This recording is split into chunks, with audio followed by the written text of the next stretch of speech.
Ibu dan Saudara yang dikasihi Tuhan, pernahkah merasa begitu sunyi, seolah-olah tiada tempat mengadu dan tiada tempat untuk bergantung?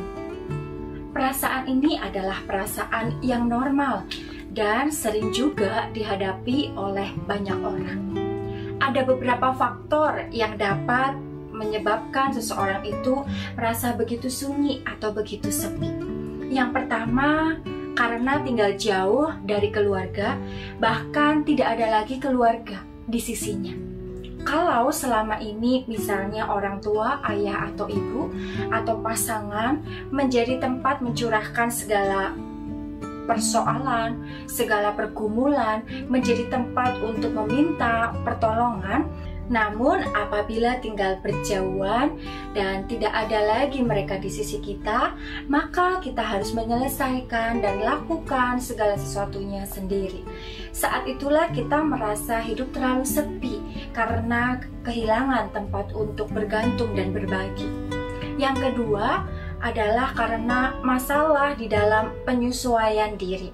Kita beranggapan semua orang tidak dapat memahami diri kita, sehingga kita tidak langsung mencoba untuk menyesuaikan diri dengan orang-orang di sekitar atau sekeliling kita.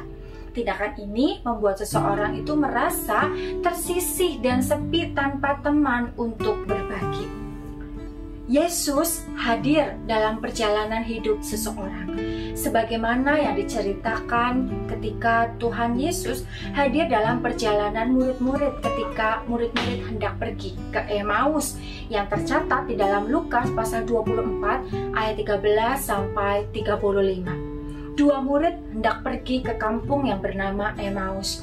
Dalam perjalanan mereka mempercakapkan segala sesuatu yang telah terjadi, yaitu tentang penyaliban Tuhan Yesus, juga tentang kabar mengenai hilangnya jenazah Yesus pada pagi hari di hari Minggu pertama.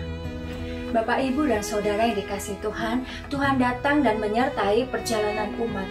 Di tengah mereka sedang bertukar pikiran itulah Tuhan Yesus sendiri datang lalu berjalan bersama-sama dengan mereka, menggabungkan diri dengan mereka.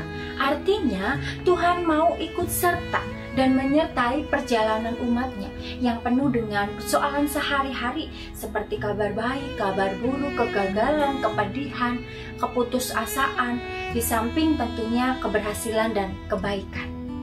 Mereka tidak bisa mengenal Yesus pada saat itu karena pikiran mereka yang tidak terbuka, sebab telah dipenuhi oleh pemahaman tertentu. Mereka memahami Yesus yang semula mereka yakini, harapkan sebagai Mesias akan menang dan berkuasa mengalahkan penjajah Romawi. Kini sudah mati. Pupus sudah harapan mereka untuk memiliki Mesias seperti angan-angan orang Yahudi pada umumnya. Di tengah kegalauan dan kegagalan mereka memahami situasi itu, Yesus dengan sabar menyertai dan menemani perjalanan mereka.